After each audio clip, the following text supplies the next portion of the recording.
The Quiet Storm. Larkin Thorne had perfected the art of invisibility over her first 3 months at Roosevelt High School, a sprawling brick and glass complex that sat like a fortress on the eastern edge of the city, its reputation built on academic excellence and its unspoken hierarchy of cruelty. She was small, barely 5'3" in sneakers, with a frame that read as delicate, almost fragile. Her dark hair usually pulled back in a practical ponytail that kept it away from her face. Her clothes were unremarkable: jeans, plain t-shirts, a grey hoodie she wore like armor against the world's notice. Everything about her screamed, "Don't see me," and for the most part, it worked. She kept her head down in the crowded hallways where lockers slammed and voices echoed off institutional tile, where groups clustered and judged and sorted everyone into categories that would define their entire experience. She had transferred in after winter break, which meant she'd missed the crucial first months when alliances formed and social positions cemented. She was nobody, and she'd worked hard to keep it that way. The promise she'd made to her father weighed on her every single day. His face surfaced in her mind during quiet moments, the way his eyes crinkled when he smiled, the rough warmth of his hands when he'd adjusted her stance, the patient cadence of his voice as he'd taught her to move, to defend, to survive. He'd been Special Forces, then a martial arts instructor, opening a small dojo in their old city where he'd trained her from the time she could walk. Brazilian jiu-jitsu primarily, the gentle art that turned size and strength into liabilities, but he'd mixed in elements of boxing and Muay Thai, teaching her that real self-defense required versatility. She'd earned her black belt at 14, competing in tournaments across 3 states, winning more than she lost. But that was before the accident that had taken him on a rain-slicked highway 2 years ago. Before her mother had moved them here to start over, to escape the memories, to find something resembling peace. Before her father had made her promise, in those final lucid moments at the hospital, that she would only use what he'd taught her when there was absolutely no other choice.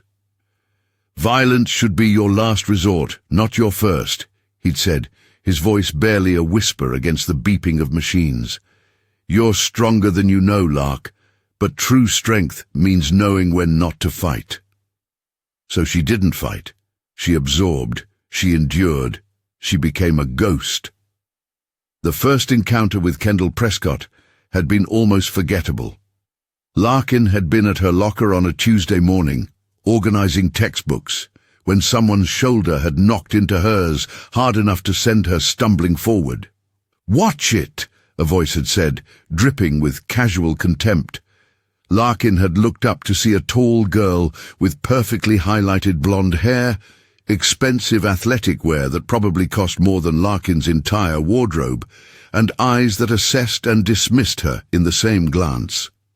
2 other girls flanked her, one with dark hair styled in elaborate braids, another with a sharp face and designer sunglasses pushed up on her head, despite being indoors.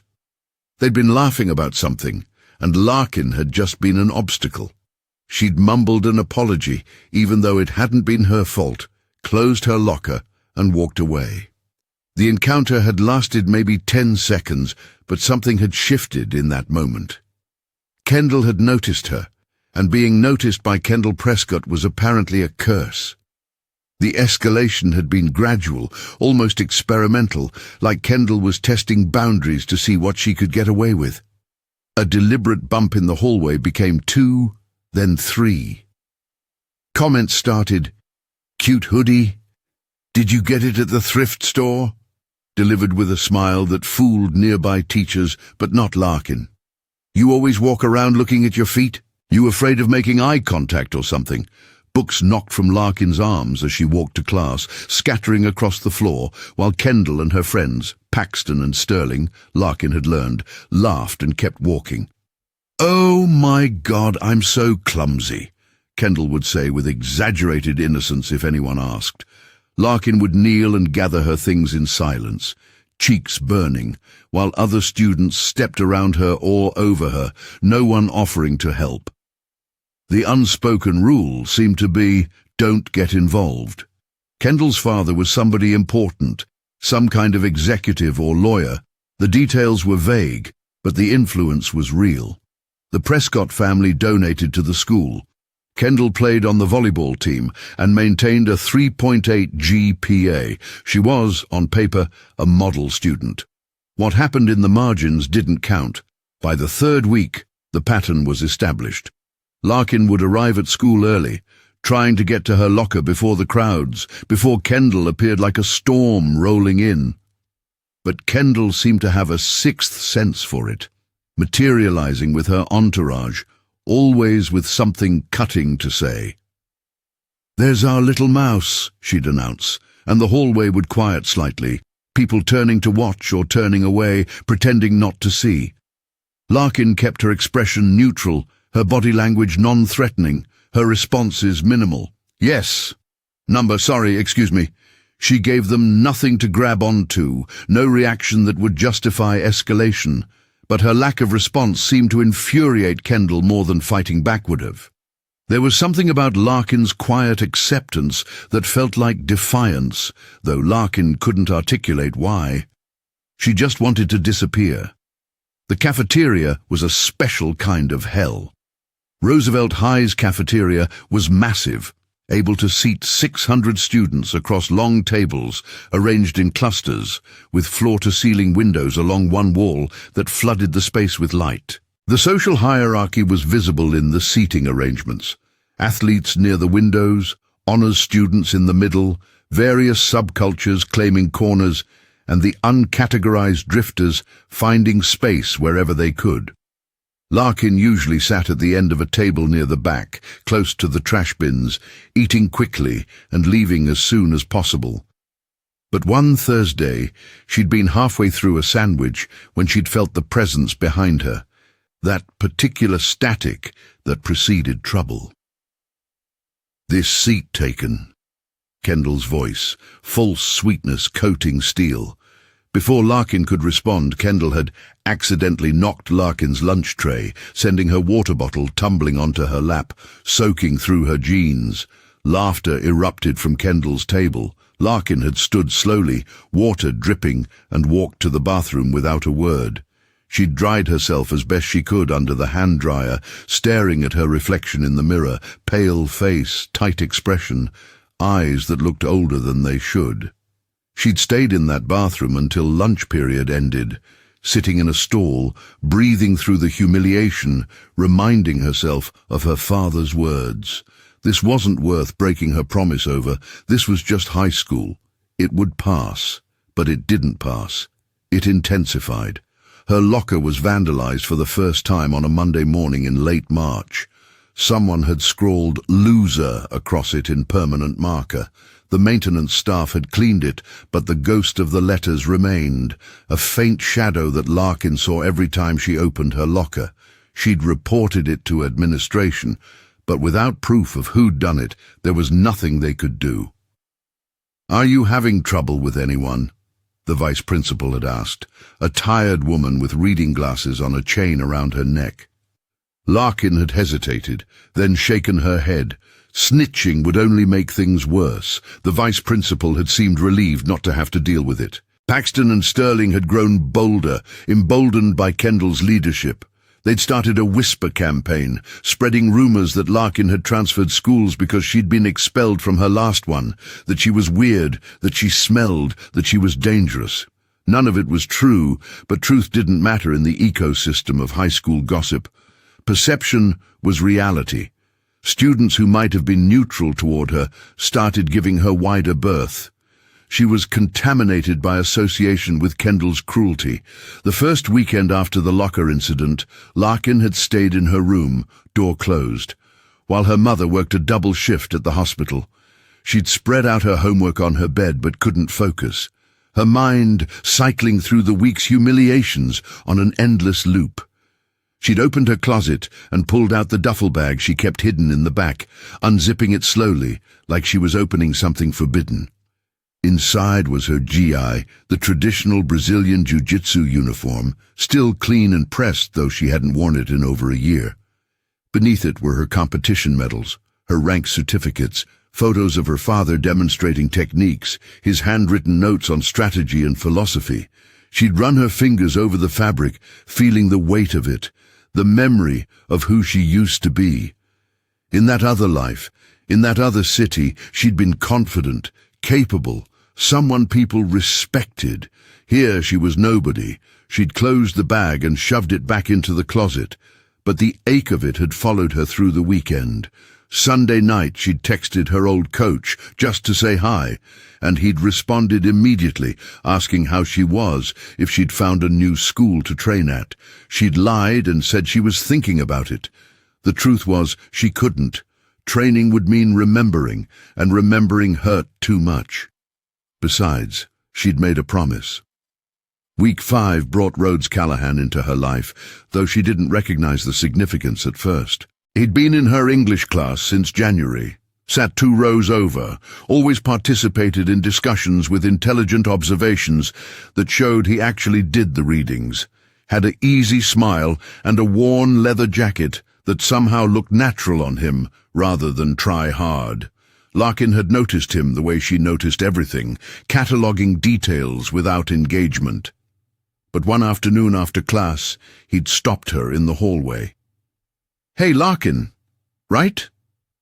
He'd pronounced her name correctly. Larkin, not Lawkin like most people did. She'd nodded, immediately defensive, waiting for whatever was coming. "I was wondering if I could borrow your notes from last week.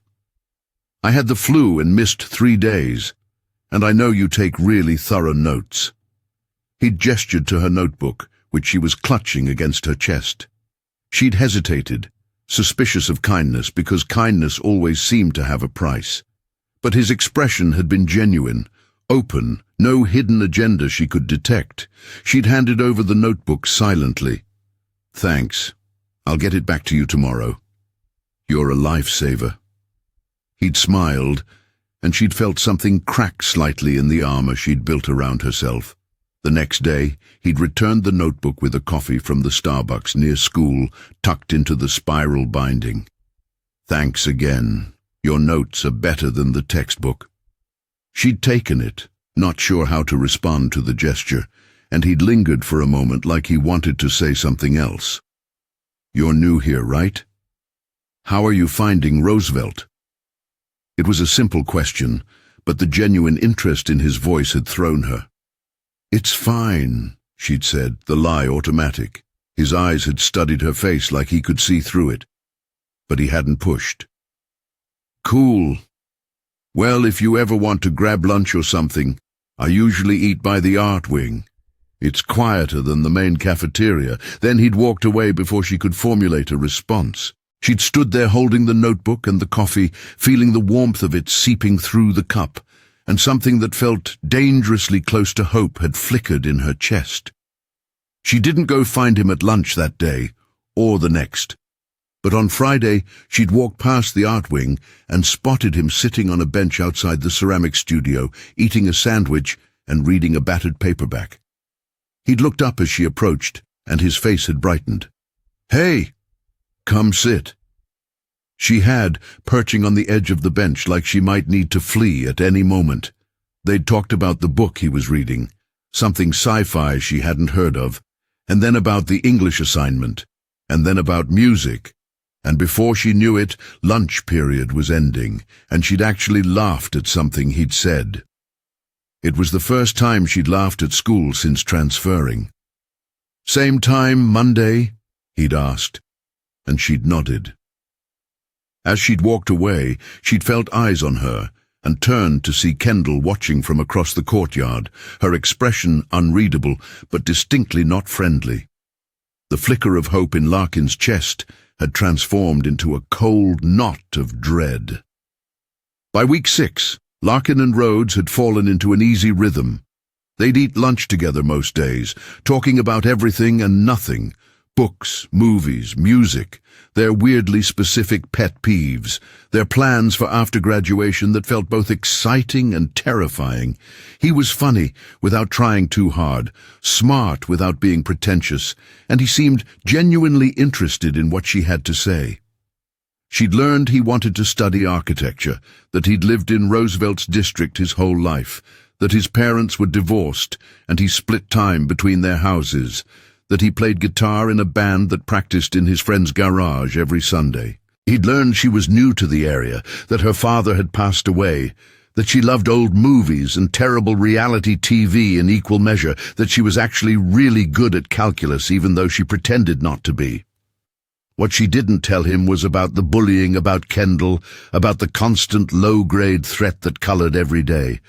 She didn't want him to know about that part of her life. She wanted to keep this thing between them clean and separate, untouched by the ugliness. But Kendall noticed. Of course she noticed. Larkin had become her project, her entertainment, and now someone was interfering. The escalation was inevitable. It started with comments during passing periods when Rhodes was nearby. "Oh, look, the mouse found a friend. Does he know you're a freak?" Loud enough for Rhodes to hear, delivered with a smile. Rhodes had frowned, started to say something, but Larkin had grabbed his arm and pulled him away. "Ignore her," she'd said quietly. "It's not worth it." He'd looked at her with confusion and concern. "Do you know her? Is she bothering you?" Larkin had shaken her head, the lie bitter on her tongue. "It's nothing. She's just like that with everyone." Rhodes hadn't looked convinced, but he'd let it go. The next day, someone had posted a photo of Larkin and Rhodes sitting together at lunch on Instagram with the caption, "Guess losers really do find each other," with a dozen laughing emojis. The post had gotten 37 likes before Rhodes saw it and made the person take it down, but the damage was done. The association had been made public. Rhodes was now contaminated by connection to her. Week 7, and Kendall turned her attention to Rhodes as a secondary target, a new tool to hurt Larkin, where she was vulnerable. It happened in the cafeteria, crowded and loud, trays clattering and conversations overlapping. Larkin and Rhodes were sitting at their usual spot when Kendall and her entourage appeared. "Hey, Rhodes," Kendall said, ignoring Larkin entirely. "Some of us are having a party this Saturday." "You should come." She'd said it loud enough that nearby tables could hear, that the invitation was a public thing. Rhodes had looked uncomfortable. "Thanks, but I'm busy." Kendall had pouted, an exaggerated expression. "Busy with her?" She gestured dismissively at Larkin. "Come on, you can do so much better. I mean, I get charity cases, but this is like—" She'd trailed off, letting the insult hang unfinished, somehow worse for what wasn't said. Rhodes's jaw had tightened. "Not interested, Kendall." His voice had been cold in a way Larkin hadn't heard before. Kendall's smile had hardened into something sharp and dangerous. "Your loss." Then as she'd turned to walk away, she'd stumbled, sending her full lunch tray crashing onto Larkin's lap. Spaghetti, sauce, salad, chocolate milk, all of it. The cafeteria had gone quiet for a beat, then erupted in laughter and gasps and the sound of phones being pulled out to record the aftermath. Larkin had sat there, covered in food, sauce soaking through her clothes, and felt something inside her go very still and very cold. Kendall had gasped, hand over her mouth in mock horror. "Oh my God, I'm so sorry. I'm so clumsy." But her eyes had been full of satisfaction. Rhodes had jumped up immediately, grabbing napkins, trying to help, his face red with anger. "That was deliberate, you—" Kendall had already walked away, her friends following, their laughter trailing behind them. A teacher had finally noticed and come over, asking if Larkin was okay, if she needed to go to the nurse, if this was an accident. Larkin had nodded to all the questions, lying smoothly, just wanting to leave. She'd gone to the bathroom and tried to clean herself up, but the sauce had stained her favorite jeans, and her shirt was ruined. She'd stood in front of the mirror, breathing carefully, her hands shaking slightly as she wet paper towels and wiped ineffectually at the mess. The door had opened, and for a horrible moment she'd thought it might be Kendall, coming to finish what she'd started, but it was just a freshman who'd taken one look at Larkin's face and backed out quickly. Larkin had stayed there until the bell rang, then had gone to the office and said she was sick. Could she please go home? They'd called her mother, who'd been at work but had said okay, and Larkin had walked the 2 miles back to their apartment in stained clothes, earbuds in, hood up, invisible again. That weekend, Rhodes had texted her probably a dozen times. "Are you okay? That was so messed up. We should report her. Want me to come over?" Larkin had responded minimally, not wanting to drag him further into this. But Sunday afternoon he'd shown up at her door anyway, having apparently gotten her address from someone, holding a bag from her favorite Thai place. "You're not answering texts, so I'm performing a wellness check," he'd said with a half smile. Her mother had been home, had met Rhodes at the door, and invited him in with the kind of knowing look that mothers have when they see their daughter with a boy. They'd sat on the floor of her small living room, eating pad thai and talking, and eventually Larkin had told him some of it, not everything, not the full extent, but enough that he understood this wasn't just a one-time thing. His expression had gotten serious. "Larkin, this is bullying. Like actual harassment. You need to report it." She'd shaken her head. "It'll just make it worse. I just need to keep my head down and get through this year." He'd looked frustrated. "That's not fair to you. You shouldn't have to live like this." She'd wanted to tell him about the promise, about why she couldn't fight back even though she could, about who she used to be, but the words had stuck. "I'm used to it," she'd said instead, which was both true and heartbreaking. Rhodes had reached over and taken her hand, just held it, and they'd sat like that for a long moment, connected. "Well, I'm not going anywhere," he'd said finally. "Whatever this is, you're not dealing with it alone anymore." And Larkin had felt that dangerous hope again, mixed with terror, because now she had something else to lose. Week 8, and Kendall must have sensed that bond because she went after it with precision. A video appeared on social media. Someone had filmed the cafeteria incident from multiple angles and edited it together with mocking commentary and sad violin music, posted it to TikTok where it got shared and shared and shared. Hundreds of views, becoming thousands. Larkin's face was clearly visible, the moment of impact, the source spreading across her lap, her expression of shock and hurt. The comments section was brutal. Rhodes had tried to get it taken down, reporting it multiple times, but it kept getting reposted by different accounts. Students who'd never spoken to Larkin before were suddenly experts on her life, adding their commentary, their judgments. She'd become a meme, a joke, the girl who got food dumped on her. Walking through hallways became running a gauntlet of whispers and poorly suppressed laughter and pointed phones. Even teachers had seen it, had looked at her with pity or awkwardness or studied indifference. One had pulled her aside and asked if she was okay, if she wanted to talk to the counselor. Larkin had said no. The counselor couldn't fix this. But what broke something in Larkin wasn't the video.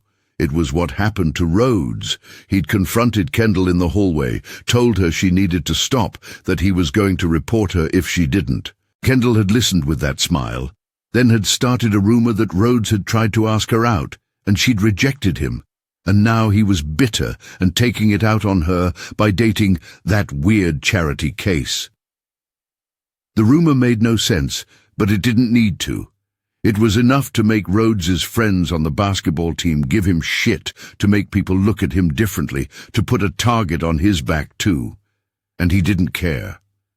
"Let them talk," he'd told Larkin. "I know the truth.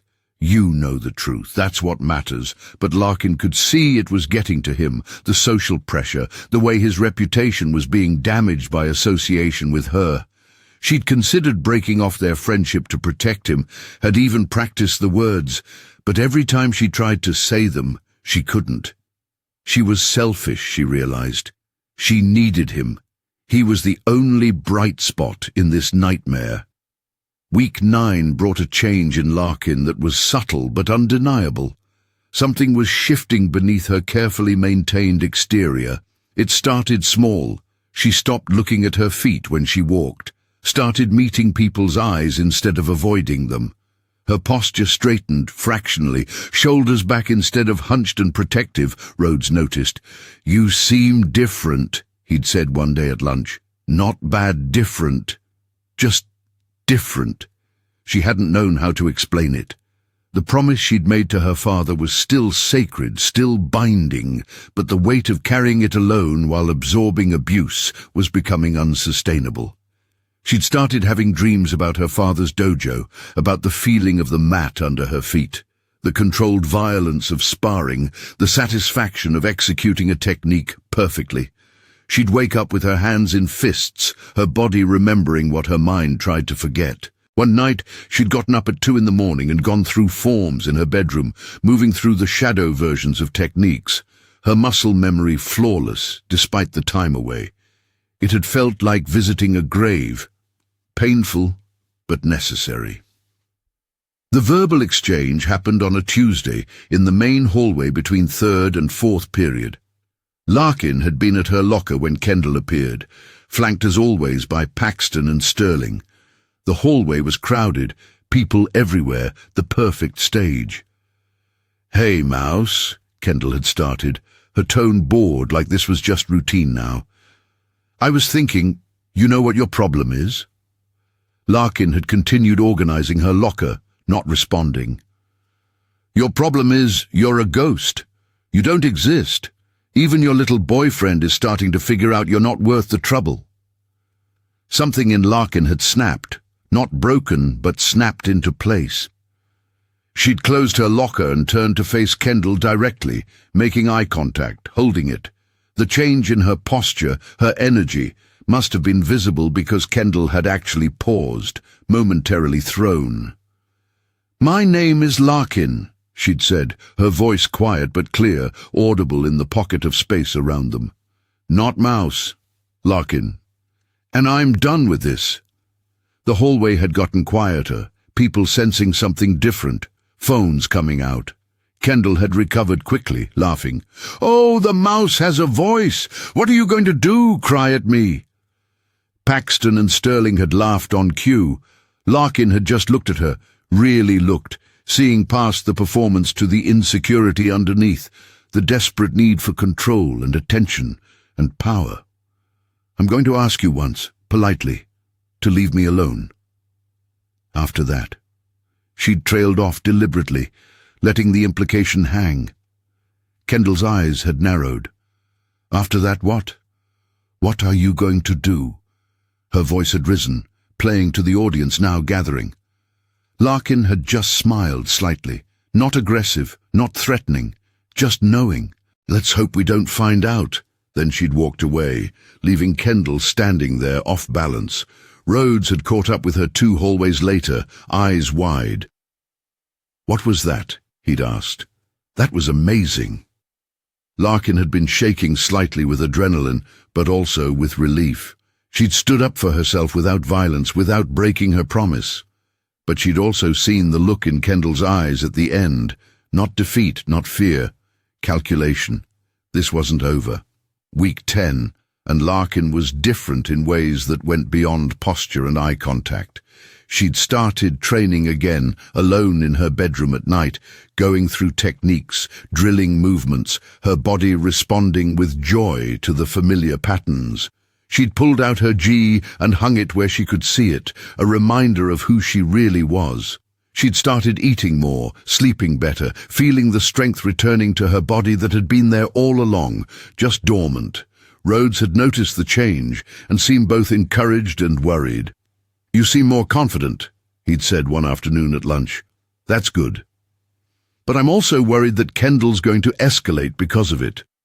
She doesn't like not being in control." Larkin had known he was right. The tension in the school was palpable, like waiting for a storm to break.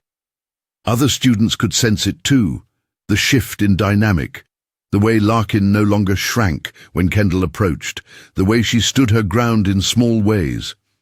It was unsettling to the established order. The major incident happened on a Friday in week 11. orchestrated with the kind of cruel precision that showed how much thought Kendall had put into it.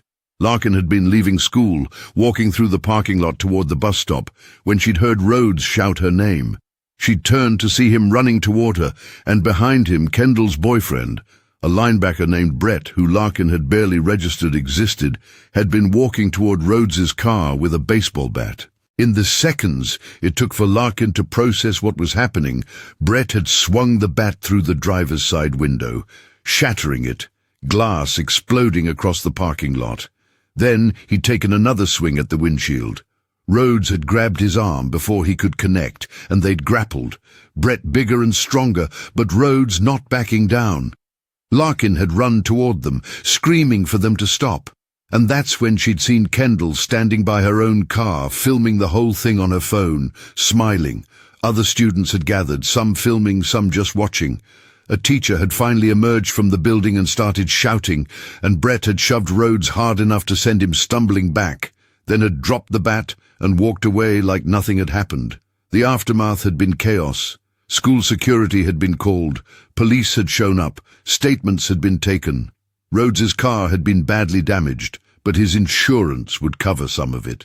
Brett had been suspended pending investigation, but Kendall had claimed to know nothing about it, said Brett had been upset about something else, and had just snapped. There was no proof she'd orchestrated it, even though everyone knew. The video she'd been filming had mysteriously disappeared. Rhodes had been shaken but more angry than scared, demanding real consequences, but the system moved slowly when it moved at all.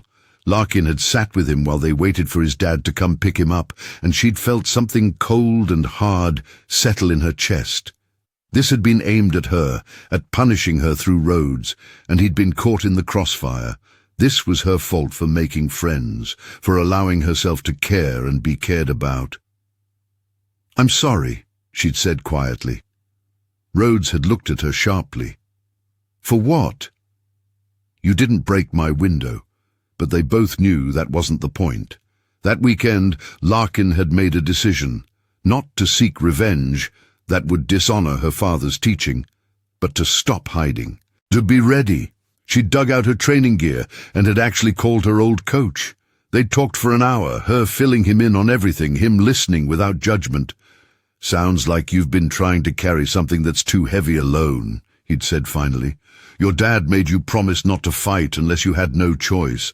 But Lark, defending yourself is a choice. Protecting people you care about is a choice. There's a difference between seeking violence and refusing to be victimized." His words had circled in her mind all weekend. She hadn't told her mother what was happening, not wanting to worry her, but her mother had noticed something. "You seem tense, sweetheart. Is everything okay at school?" Larkin had given her the standard lie. Everything's fine. But her mother's eyes had lingered on her with concern. That Sunday, Larkin had gone for a run, pushing herself hard, feeling her lungs burn and her legs ache, and the sharp clarity that came with physical exertion. When she got home, she'd showered and then sat on her bed and opened the notebook she carried everywhere, the one where she kept notes for all her classes, random thoughts, sketches in the margins. She'd flipped to the back where she'd tucked the certificates from her training, rank certifications, tournament wins, her black belt certificate signed by her father. She'd stared at them for a long time, remembering. Monday of week 12 arrived with a different kind of energy. Larkin walked into Roosevelt High School with her head up, her movements deliberate, no longer trying to be invisible. She wore her usual jeans and hoodie, but something in the way she carried herself had changed fundamentally.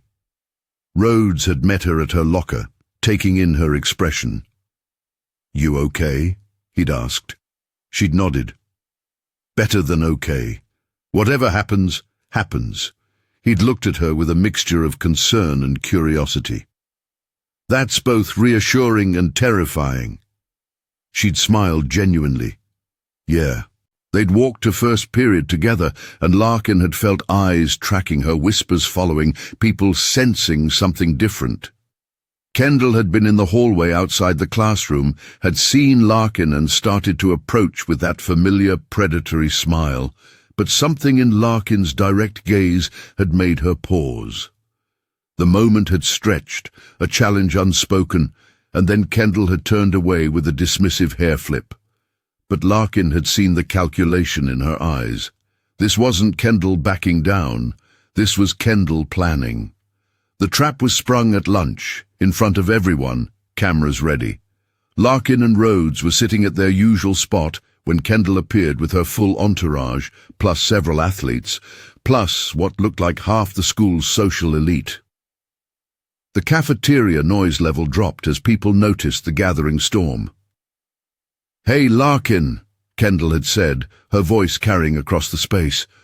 "I wanted to apologize for everything, like truly. I've been really awful to you, and that's not who I want to be." Her performance was Oscar-worthy. Contrite expression, vulnerable tone, hands clasped like she was genuinely sorry. Rhodes had looked skeptical. Larkin had just watched, waiting for the other shoe to drop. "So, as an apology," Kendall had continued, "I got you this." She'd pulled out a gift bag, expensive-looking, and set it on the table in front of Larkin. The cafeteria had gone completely silent now, everyone watching. Larkin hadn't moved. "I don't want anything from you," she'd said quietly. Kendall had pouted. "Come on, at least look at it. I spent my own money and everything." The performance was for the audience, making Larkin look unreasonable for refusing. Reluctantly, Larkin had reached for the bag, pulling out the tissue paper, and found a dog collar, with a tag that said mouse. The laughter had been instant and brutal, erupting from all sides. Phones were out filming, people were posting it live, and Kendall's expression of fake concern had dissolved into triumphant satisfaction. But she hadn't stopped there. She'd reached across the table and grabbed Larkin's notebook, the one that was always with her, the one that held her class notes and thoughts and, in the back, her certificates. Before Larkin could react, Kendall had held it up. "What's in here that's so precious? Love letters to Rhodes?" She'd opened it, started flipping through pages, her friends crowding around to look. Larkin had stood up fast enough to knock her chair back, had reached for the notebook, but Paxton had stepped between them. "Let me see," Kendall had said, turning pages, looking for something to humiliate Larkin with further. She'd gotten to the back of the notebook, to the certificates tucked there, and had pulled them out. "What's this? Participation trophies?" She'd started to read, then had paused, her expression shifting to confusion. "Black belt certificate in Brazilian Jiu-Jitsu? This is yours?" She'd looked at Larkin with genuine surprise. "This is some kind of joke, right?" Before Larkin could respond, Kendall had ripped the certificate in half, the sound of tearing paper cutting through the cafeteria like a gunshot. Then she'd torn it again, shredding it, pieces fluttering to the floor like confetti. "There. Now it matches the rest of your pathetic life." The laughter had started to continue, but something in the room had changed. Larkin was standing completely still, her breathing controlled, her expression emptied of everything except a cold focus that made several nearby students take an instinctive step back. Rhodes had stood too, moving toward her. "Larkin?" His voice had been uncertain, like he was approaching something dangerous. She'd looked down at the torn pieces of the certificate, her father's signature in ink, the official seal, the record of years of training and discipline and dedication, destroyed. Then she'd looked up at Kendall, and her smile had been terrifying in its calmness. "You just made a mistake," she'd said softly. Kendall had laughed, but it had sounded forced. "What are you going to do about it?" And Larkin had begun walking toward the exit, the crowd parting before her. Rhodes had followed, grabbing her arm. "Where are you going?" She'd looked at him with clear eyes. "To get my GI. School day's pretty much over anyway." His eyes had widened. "Larkin, don't do anything crazy. It's just paper. We can get you a new—" She'd shaken her head.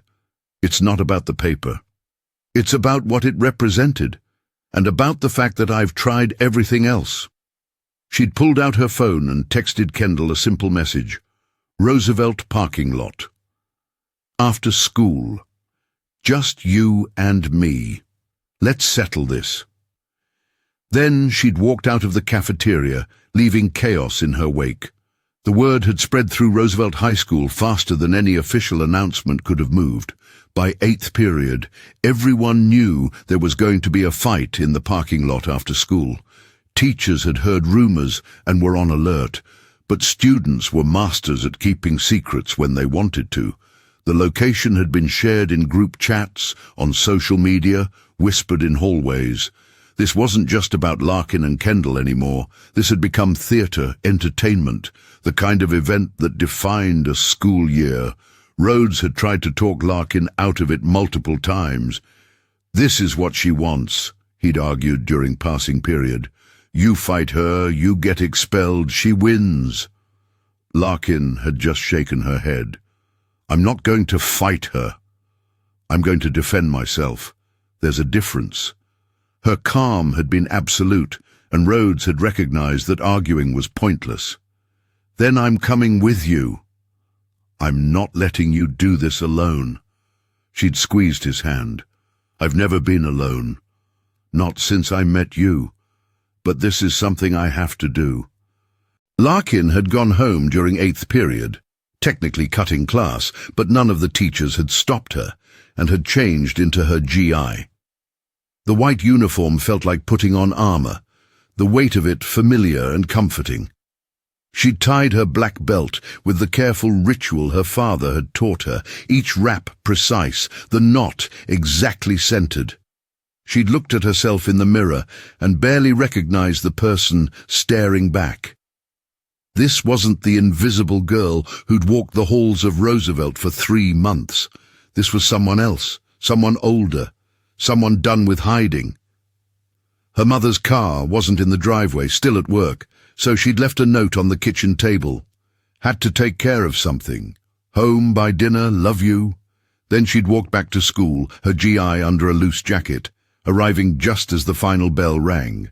The parking lot had been transformed into an arena. At least 200 students had gathered, forming a loose circle near the soccer fields, where there was more open space. Some were sitting on car hoods, others standing in clusters, everyone with their phones out ready to film. Teachers had noticed the gathering and were hurrying over, but they were too far away to stop what was about to happen. Kendall was already there, surrounded by her usual entourage, wearing expensive athletic wear like this was a workout. She'd been laughing with Paxton and Sterling, confident, playing to the crowd. When she'd seen Larkin approaching in her GI, her laughter had faltered. "What are you wearing?" she'd called out mockingly, but there had been an edge to her voice. Larkin had walked to the center of the circle, shrugging off her jacket, standing in full traditional uniform. The crowd had gone silent, taking in the sight. This small, quiet girl in a pristine white GI with a black belt tied around her waist. Rhodes had appeared at the edge of the circle, his face tight with worry. Other students who'd been in the cafeteria, who'd seen the certificate get destroyed, were putting pieces together, whispering, "Is that real? Black belt? Holy shit!" Kendall had recovered her bravado, stepping forward into the circle. "This is pathetic. What, you think wearing a costume is going to change anything? You're still the same weak little—" She hadn't finished the sentence because Larkin had stepped into a basic ready stance, feet shoulder-width apart, hands relaxed at her sides, posture perfect. Her voice when she spoke had been calm, almost gentle. "I'm going to give you one chance to walk away. Apologize for what you've done, leave me and Rhodes alone, and we can all move on with our lives." The crowd had stirred, surprised by the offer. Kendall had laughed, harsh and loud. "Are you kidding? I'm going to beat you in front of everyone, and then you're going to transfer schools because you won't be able to show your face here." She'd looked around at her friends, at Brett, who'd shown up ready to defend his girlfriend. at the crowd. "Someone film this. I want it documented when I destroy her." What happened next would be talked about at Roosevelt High School for years, the legend growing with each retelling, but the core truth would remain unchanged. Kendall had moved first, stepping forward aggressively and throwing a wild overhand right punch, the kind of telegraphed, uncontrolled attack that someone with no training throws when they're confident in their size advantage. Larkin had simply stepped offline, angling her body so that the punch sailed past her face without coming close to connecting. The movement had been so economical, so smooth, that it had taken the crowd a moment to process that Kendall had missed entirely. Kendall had stumbled forward with her own momentum, off balance, and Larkin had been behind her before she could recover, not attacking, just repositioning. The message had been clear: "You can't touch me." Kendall had spun around, face flushed with embarrassment and anger, and had charged forward again, this time trying to grab Larkin in a messy tackle. Larkin had sprawled, a basic wrestling defense, keeping her base low and her hips back, stuffing the takedown attempt while maintaining perfect balance.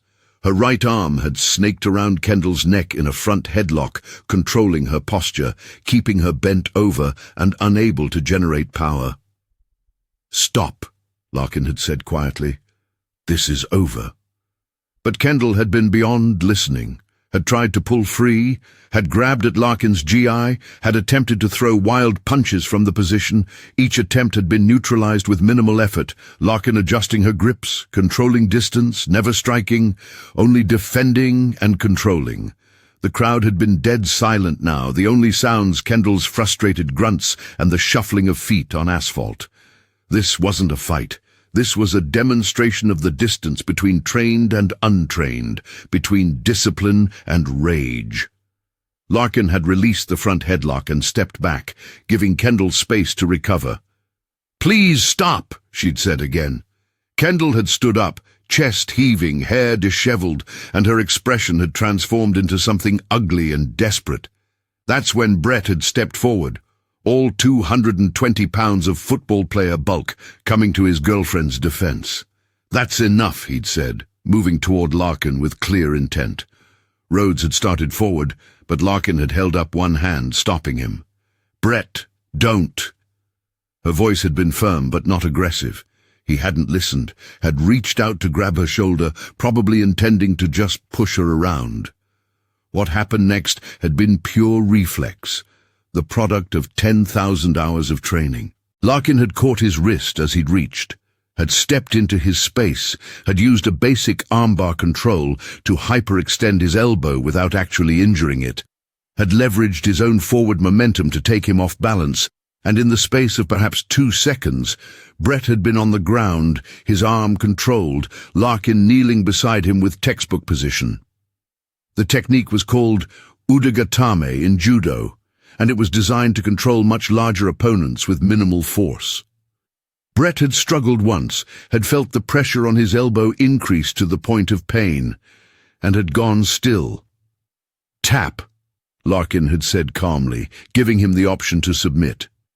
Brett had tapped twice on his own leg, the universal signal of surrender, and Larkin had released immediately, standing and backing away.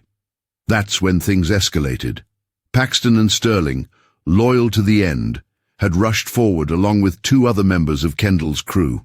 5-on-1, in front of 200 witnesses, phones filming from every angle. Later, when the videos would be analyzed frame by frame, what would be remarkable wasn't the violence. There was almost none. But the economy of movement, the control Larkin maintained throughout. The first attacker, Paxton, had come in throwing punches. Larkin had slipped the first jab, parried the cross, had caught Paxton's extended arm, and had executed a simple hip throw, ogoshi, sending her tumbling to the ground unharmed but off balance. Sterling had been next, attempting to tackle low. Larkin's defensive stance had been perfect, her base wide and stable, and she'd used an underhook to control Sterling's head. had driven forward with her hips, had easily stuffed the takedown before using a basic snap-down to bring Sterling face first to the pavement. Not injured, just thoroughly controlled. The third attacker, a girl named Morgan, had hesitated after seeing the first two attempts fail, had then tried a surprise attack from the side. Larkin had seen it peripherally, had turned into the attack rather than away, had used Morgan's momentum to take her down with a simple leg trip, Osotogari, guiding her to the ground gently enough that Morgan wasn't hurt, but firmly enough that she stayed down. The fourth attacker, a basketball player named Trey, had actually shown some sense and approached cautiously, hands up. "Just stop," he'd said. "We don't want to do this." Larkin had nodded. "Then don't." They'd circled each other for a moment, and then Trey had stepped back, hands raised in surrender. "I'm good." This is crazy. The entire sequence had taken maybe 45 seconds. 5 opponents, none injured, all controlled with technical precision and restraint. The crowd had been in shock, some people actually cheering, others standing with mouths open. Teachers and security had finally arrived, pushing through the crowd, shouting for everyone to break it up. Larkin had stood in the center of the circle, breathing hard but controlled. Her GI barely disheveled, her expression calm. Kendall had been standing at the edge, watching, and the look on her face had been complex. Humiliation, yes, but also something like fear, like the reality of what she'd been doing to someone capable of this level of defense was finally registering. Larkin had looked at her directly. "I could have hurt you. Any of you.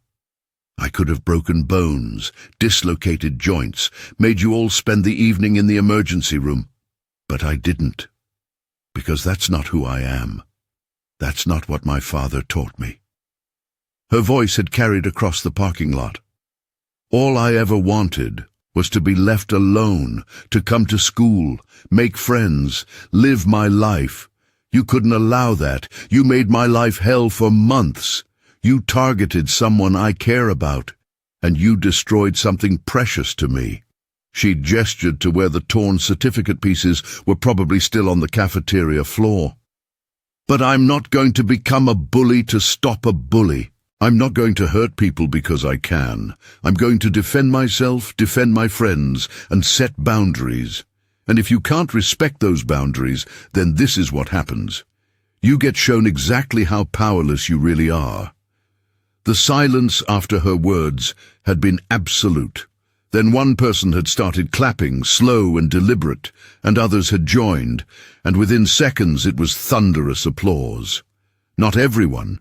Some of Kendall's friends stood in stony silence, some looked uncomfortable, but a significant portion of the crowd was applauding this small girl in a GI who just non-violently defended herself against 5 attackers. Rhodes had pushed through the crowd and reached Larkin, pulling her into a hug. "That was the most terrifying and amazing thing I've ever seen," he'd said into her hair. She'd hugged him back, feeling the adrenaline starting to crash, her hands beginning to shake with the after-effects.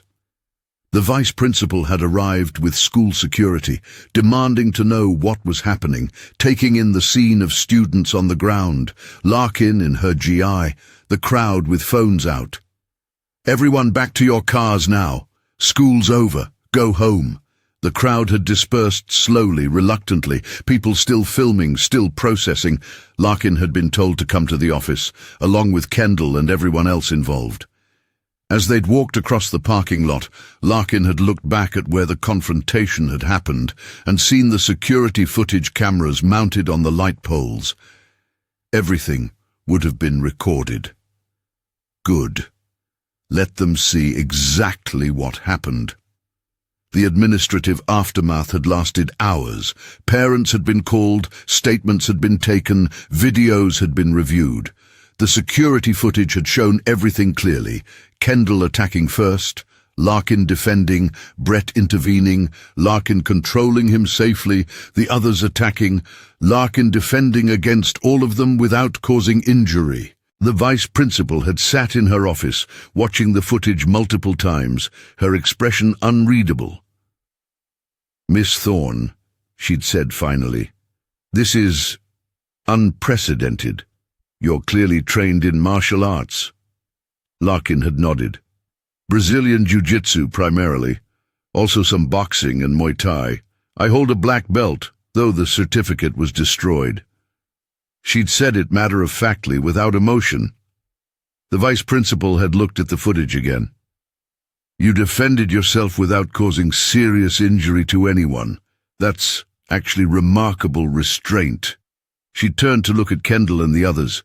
"However, this doesn't change the fact that there was a fight on school property, and all involved parties will face consequences." Larkin's mother had arrived, having left work early, her face tight with worry and confusion. "What happened?" she demanded, looking at Larkin in her GI, then at the assembled administrators. The principal had explained the situation, had shown her the video footage. Larkin had watched her mother's expressions cycle through shock, concern, confusion, and finally something like pride. When the video ended, her mother had looked at her daughter with new eyes. "You've been training again." It wasn't a question. Larkin had nodded. "Just at home, nothing formal. I'm sorry I didn't tell you." Her mother had been quiet for a long moment, then had reached over and taken Larkin's hand. "Your father would be proud. Not of the fight, he never liked violence, but of how you handled yourself, of the restraint you showed, of the boundaries you set." Her eyes had been wet. "Why didn't you tell me what was happening? That you were being bullied?" Larkin had looked down. "I didn't want to worry you, and I thought I could handle it by ignoring it. I was wrong. The consequences had been fair, all things considered." Larkin had received a 3-day suspension for fighting on school property, regardless of the self-defense nature. Kendall and her group had received 2 weeks of suspension each, plus mandatory counseling, plus restraining orders that prohibited them from having any contact with Larkin. Brett had been kicked off the football team. The administration had promised to review their bullying policies and response protocols. It wasn't everything, but it was something. More importantly, they'd watched the videos from students' phones, had seen the months of harassment documented in posts and comments and recordings. The pattern was undeniable. Kendall's father had threatened legal action, but the school's lawyers had pointed out that his daughter had attacked first, that there were dozens of witnesses, that Larkin had actually shown remarkable restraint. The threats had evaporated quickly. Rhodes had waited for Larkin outside the office, had driven her home since her mother needed to get back to work. They'd sat in his car outside her apartment complex, the sun setting, neither speaking for a long moment. "So," he'd said finally, "black belt, huh?" Larkin had smiled slightly. "Yeah, since I was 14. My dad taught me. It's complicated." Rhodes had turned to look at her. "You've been carrying this secret the whole time. This ability to defend yourself. Why didn't you ever—" He'd trailed off. Larkin had been quiet, gathering her thoughts. "I made my father a promise before he died, that I'd only use what he taught me as a last resort, that I wouldn't seek out violence, that I'd try every other option first." Her voice had been thick with emotion. "I tried ignoring it, tried avoiding it, tried reasoning, tried getting help from authorities. I tried everything except fighting back because I was scared that if I started, I wouldn't be able to stop, that I'd become the thing I was trying to avoid." Rhodes had reached over and taken her hand. "But you did stop. You had 5 people attacking you, and you stopped. You proved you're nothing like them." Larkin had wiped at her eyes. "I hope so. God, I hope so." The next few days had been surreal. Larkin's 3-day suspension had meant staying home while her mother worked, processing everything that had happened. The videos had gone viral, not just at Roosevelt, but beyond, shared and reshared across platforms, racking up millions of views. "High school student defends herself against 5 attackers with martial arts" had become a headline. The comment sections had been overwhelmingly supportive, people praising her restraint and skill, others sharing their own bullying stories. Local news had contacted the school for comment. The story had taken on a life beyond Larkin's control, and she'd found it overwhelming. She'd deleted her social media apps, had turned off her phone, had just existed in the quiet of her apartment.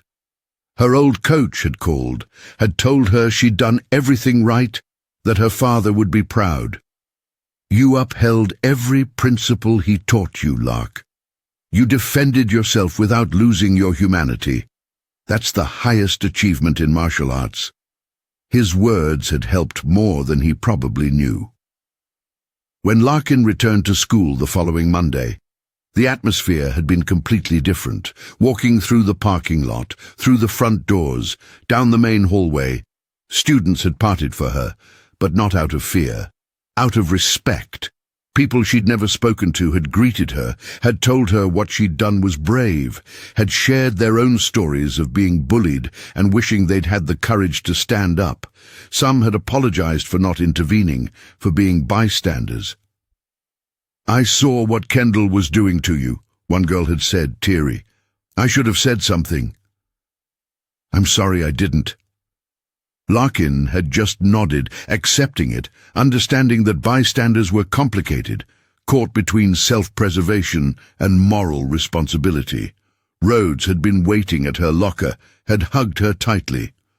"Welcome back. You're kind of famous now, just so you know." She'd groaned. "I don't want to be famous. I want to be normal." He'd grinned. "Too late for that. But hey, at least no one's going to mess with you anymore." He'd been right. Kendall returned to school after her 2-week suspension, but she was different, quieter, isolated, her usual entourage scattered.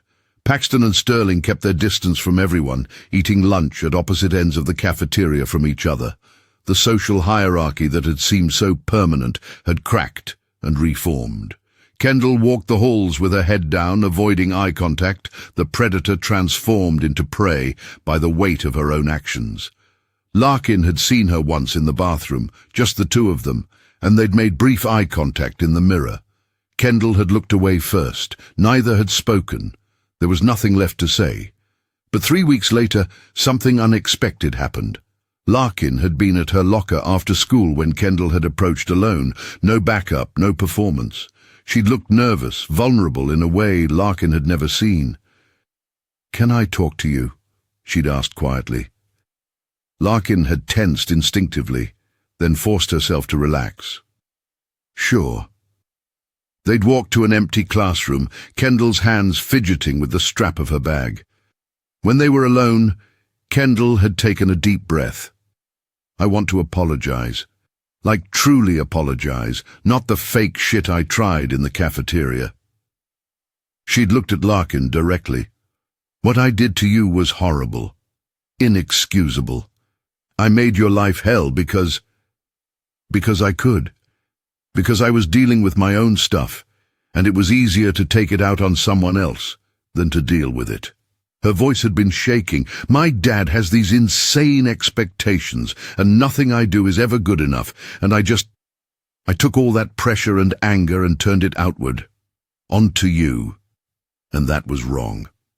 Larkin had listened without interrupting, studying Kendall's face for signs of manipulation or performance, but seeing only genuine remorse. "What you did to me," Larkin had said finally, "affected every aspect of my life for months. I dreaded coming to school. I isolated myself because I thought making friends would just put them in danger. I almost left, almost transferred, almost gave up entirely." Kendall had nodded, tears in her eyes. "I know, and I can't take it back. I can't undo it. All I can do is say I'm sorry and mean it, and try to be better."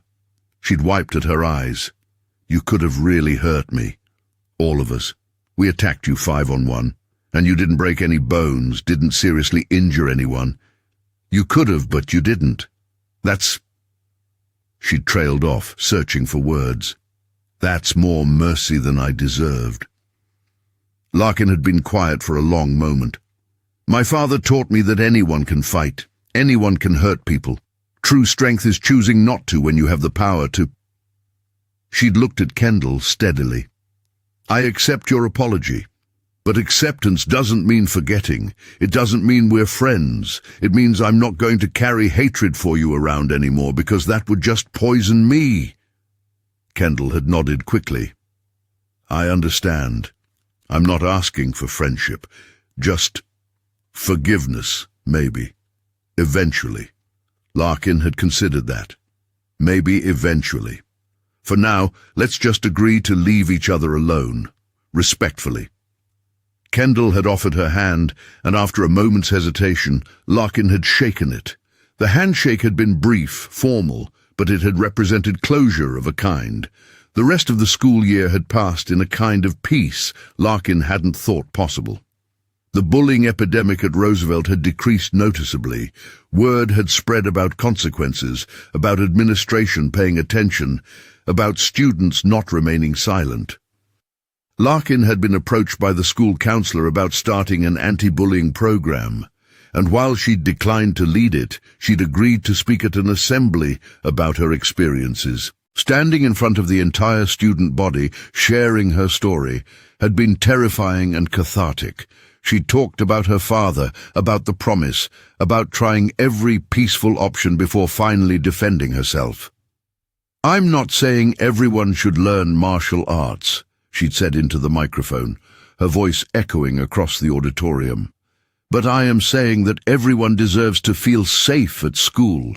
Everyone deserves to have their boundaries respected, and everyone has a responsibility. If you see someone being bullied, don't be silent. Silence enables cruelty. Your voice matters. The applause afterward had been thunderous. Larkin and Rhodes's relationship had deepened naturally in the aftermath. They'd had their first real date, dinner at a Thai restaurant followed by a movie, and it had been easy, comfortable, no longer shadowed by the constant threat of harassment. He'd met her mother officially, had dinner at their apartment multiple times, had become someone her mother trusted. He's a good one, her mother had said one night after Rhodes had left. Hold on to him. Larkin had just smiled. They'd talked about everything, their pasts, their fears, their hopes for the future.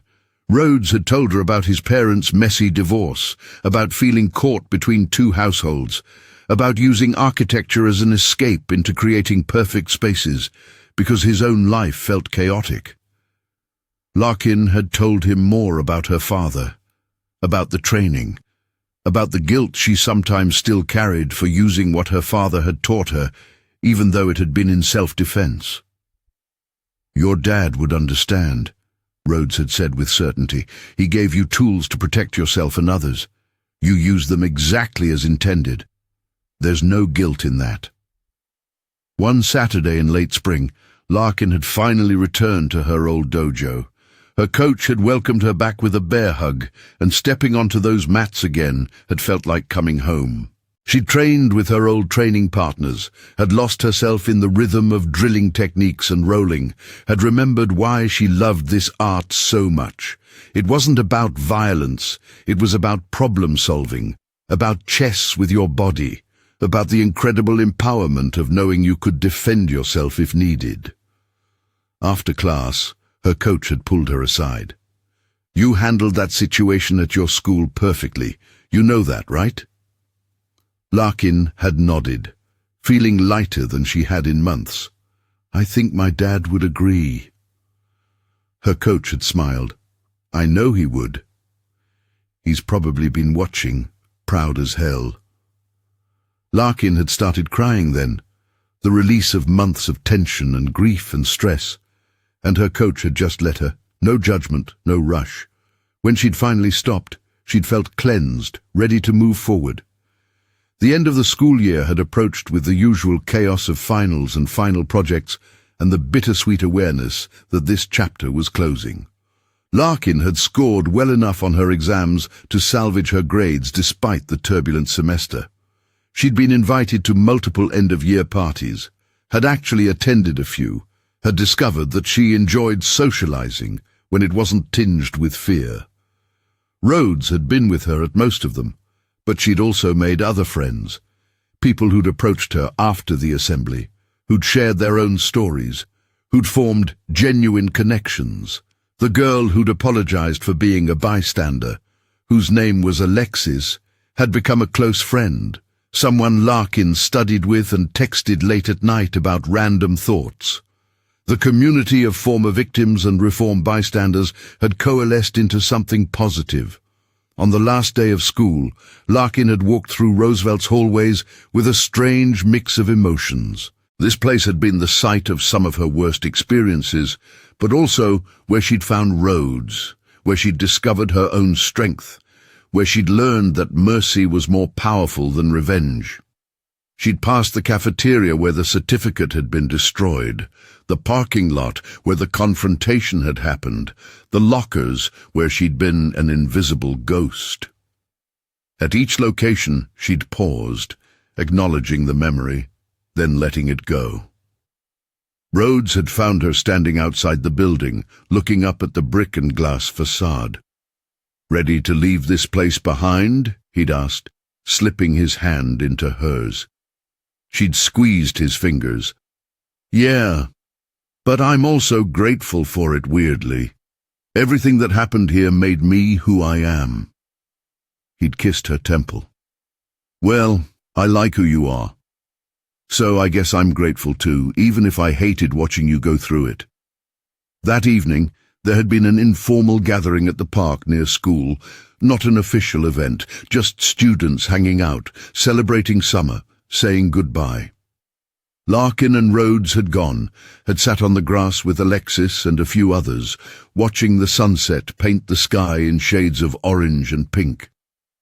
Someone had brought a speaker, and music had drifted across the park. Kendall had been there too, Larkin had noticed, but on the opposite side of the park, with a small group that didn't include Paxton or Sterling. Their eyes had met once across the distance, and Kendall had offered a small nod, not friendship, but acknowledgement. Larkin had nodded back. The past couldn't be undone, but it also didn't have to define the future. As darkness had fallen and the gathering had begun to break up, Larkin and Rhodes had walked back toward her apartment, taking the long route, enjoying the warm night air. "So," Rhodes had said, "next year, senior year, what are you hoping for?" Larkin had thought about it. Peace, learning, maybe starting to seriously think about college, continuing my training, spending time with you. She'd smiled up at him. "Normal stuff." He'd grinned. "Normal sounds perfect, though I have to say, your version of normal is a lot more interesting than most people's." They'd laughed, and the sound had echoed down the empty street, full of youth and hope and the precious understanding that they'd survived something difficult and come through it stronger. Summer had passed in a blur of training, working a part-time job at a bookstore, spending time with Rhodes, and slowly rebuilding the confidence that had been eroded during those dark months.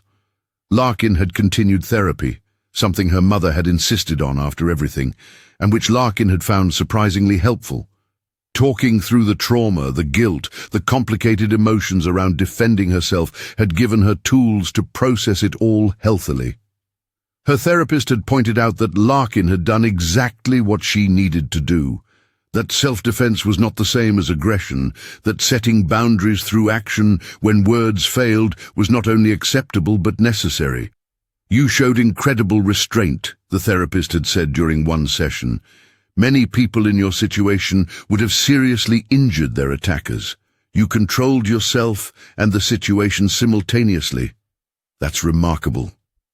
When senior year had started, Larkin had walked into Roosevelt High School as a completely different person than the ghost who'd first arrived.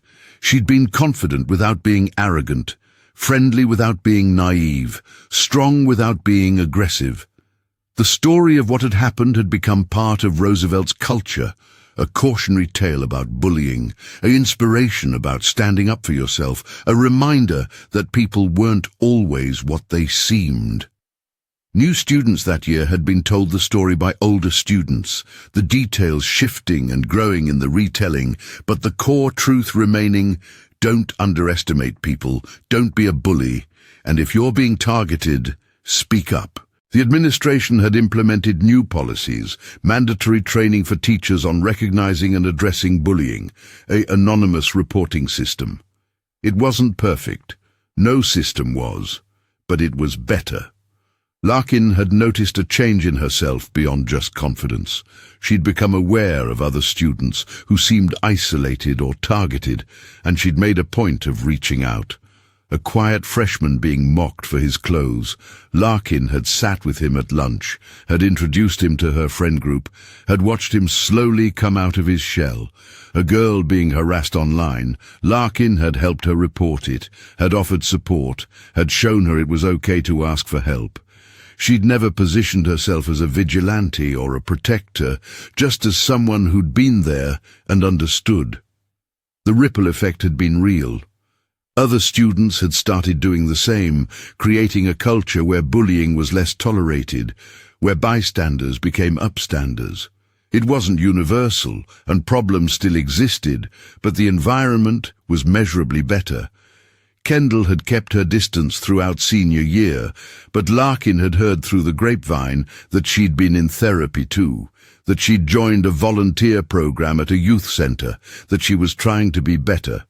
They'd never become friends, too much history, too much hurt, but they'd achieved a kind of peaceful coexistence. They could be in the same room without tension, could acknowledge each other in passing without drama.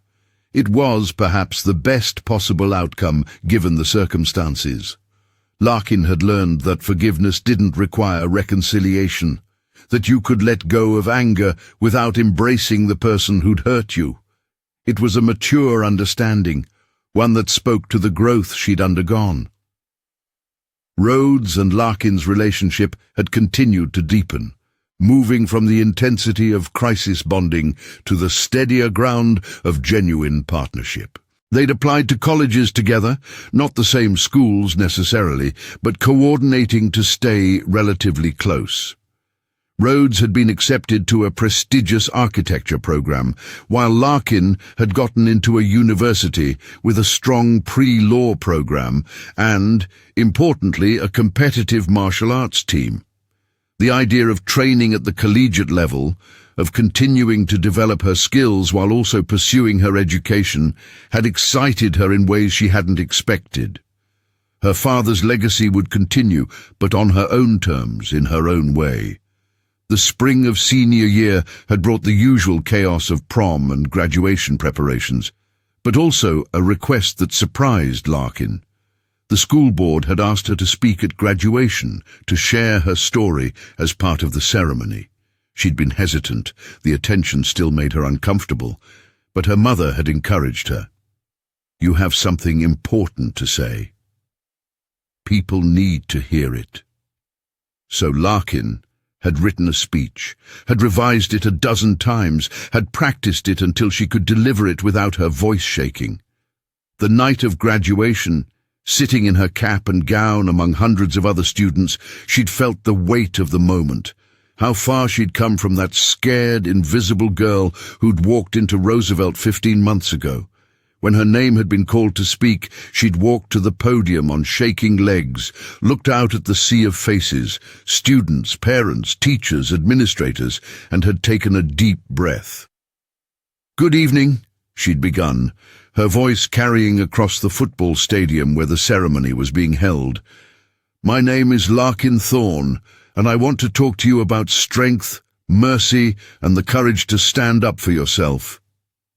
She'd told her story then, condensed and edited for time, but hitting the key points: the bullying, the promise to her father, the decision to finally defend herself, the moment of choosing mercy over revenge. "The easiest thing in the world is to hurt people," she'd said, "to lash out when you're angry, to dominate when you're scared, to destroy when you're hurt. What's hard, what requires real strength, is choosing to be better, choosing to defend yourself without losing your humanity, choosing to set boundaries without becoming a bully yourself." She'd paused, looking directly at Kendall in the crowd, who'd been looking back with tears in her eyes. We all have the capacity for cruelty and the capacity for compassion. Every single day we choose which one to feed, and I have to believe that most people will choose compassion if given the chance and the courage. The stadium had been silent except for the distant sound of traffic. My father taught me that violence should always be a last resort, that true strength includes knowing when to fight and when to walk away. He taught me that martial arts wasn't about dominating others, but about protecting yourself and those you care about with the minimum necessary force. And he taught me that mercy, when you have the power to destroy, is the highest form of strength. She'd felt tears in her eyes, but had kept going. So my message to everyone here, especially those who feel powerless or targeted or invisible: you are stronger than you know. You have the right to exist without fear. You have the right to set boundaries and have them respected. And if you need help, ask for it. There's no shame in that. The real shame is in suffering silence. She'd looked at the faculty section. And to the adults, the teachers, the administrators, the parents, listen to the young people in your lives. Take them seriously when they tell you something's wrong. Don't dismiss or minimize or look the other way. Your intervention can literally save lives. Her final words had been addressed to everyone. We can all do better. We can create communities where bullying isn't tolerated, where differences are celebrated, where everyone feels safe to be themselves. It's not easy and it's not quick, but it's possible. I know because I've seen it happen here, slowly, imperfectly, but really. We can all be better tomorrow than we were yesterday. That's what growth looks like. The applause when she'd finished had been overwhelming, a standing ovation that had lasted several minutes. She'd walked back to her seat in a daze, Rhodes grabbing her hand and squeezing it, Alexis leaning over to hug her, even people she barely knew reaching out to touch her shoulder in support. The graduation ceremony had continued, names called, diplomas handed out, caps thrown in the air. But Larkin's speech had been what people talked about afterward. Parents had approached her, some crying, sharing stories of their own children who'd been bullied or who'd been bullies and were working to change. Teachers had thanked her for articulating what they'd struggled to express. Students had told her she'd inspired them to speak up about their own situations. It had been overwhelming and humbling, and ultimately healing. She'd taken something painful and transformed it into something meaningful. Her father would have been proud. After the ceremony, there had been parties across the city, but Larkin and Rhodes and their close friend group had chosen to do something quieter. They'd gone to a diner that stayed open all night, had claimed a large booth, and had talked for hours about their memories of Roosevelt, their hopes for the future, their fears about leaving, their excitement about what came next. Larkin had looked around the table at Alexis, at Rhodes, at the other friends she'd made in the aftermath of her darkest time, and had felt overwhelming gratitude. These people had stood by her, supported her, believed in her. They'd formed bonds that would last beyond high school, friendships forged in shared struggle and mutual respect. At around 2 a.m, the group had finally called it a night. Rhodes had driven Larkin home, and they'd sat in his car outside her apartment building, neither wanting the night to end.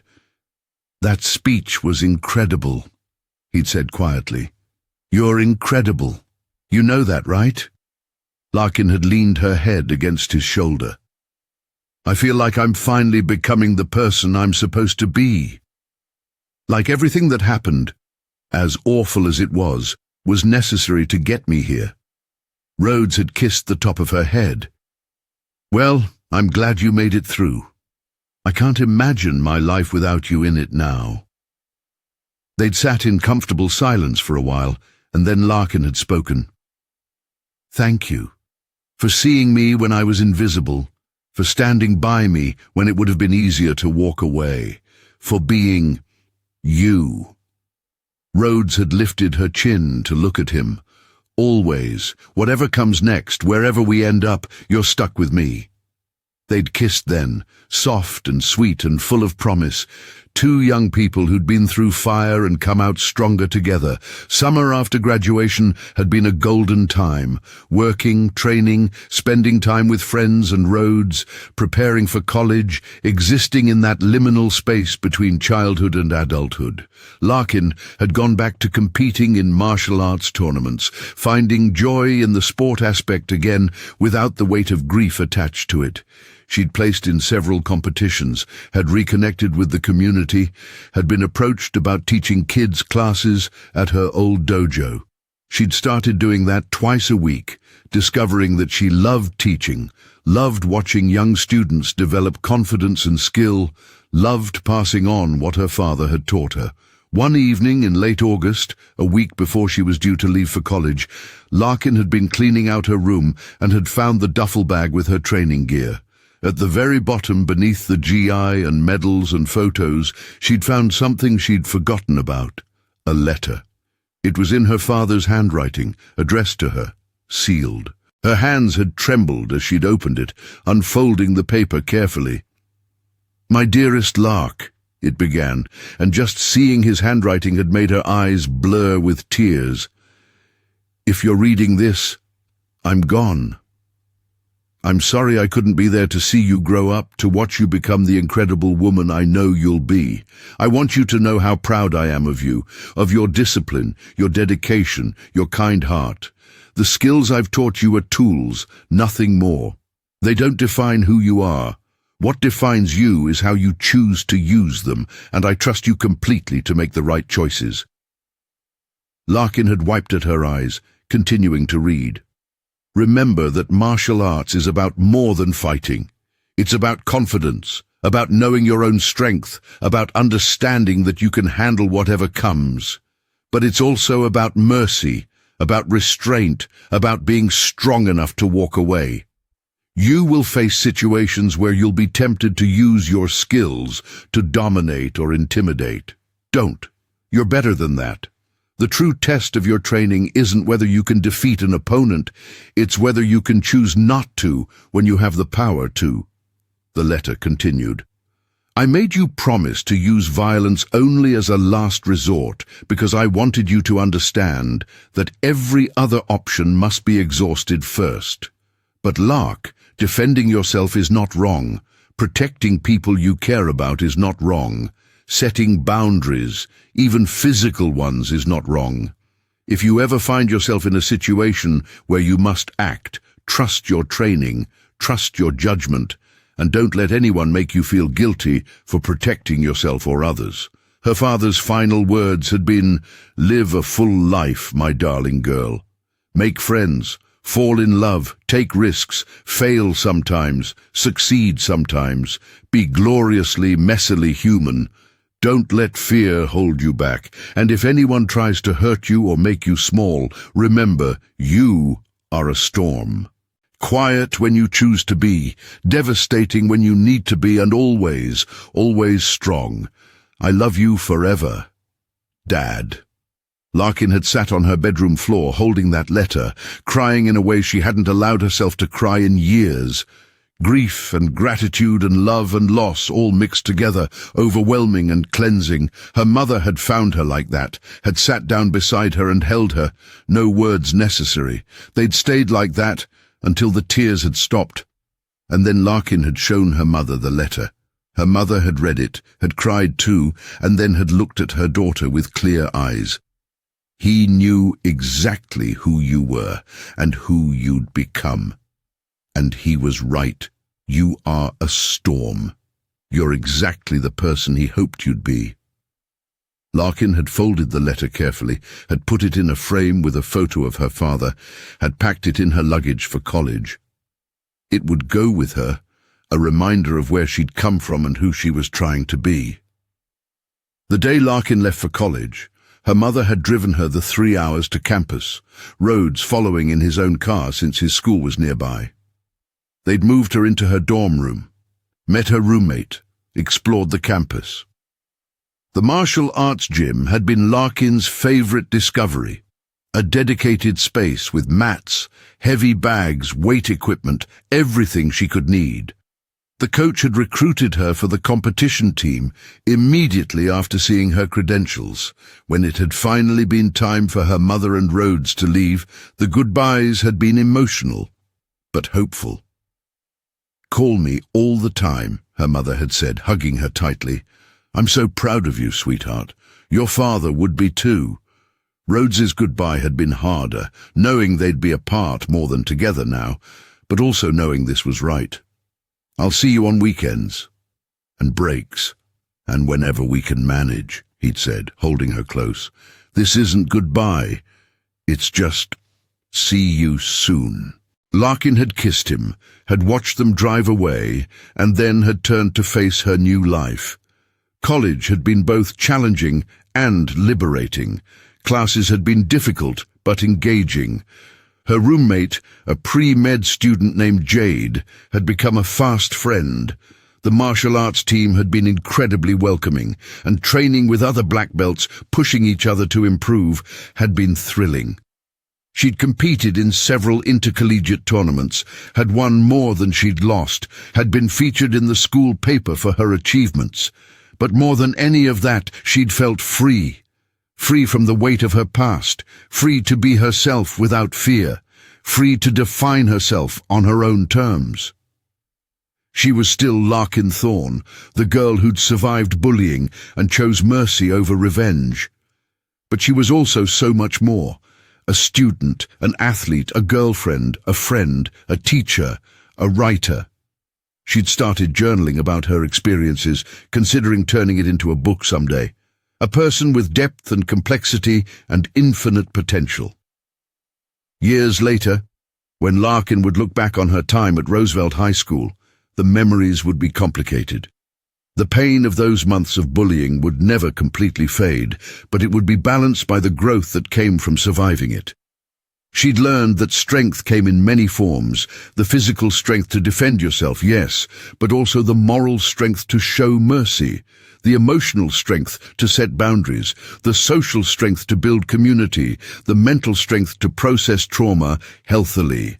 She'd learned that people were capable of terrible cruelty and incredible compassion, sometimes within the same person.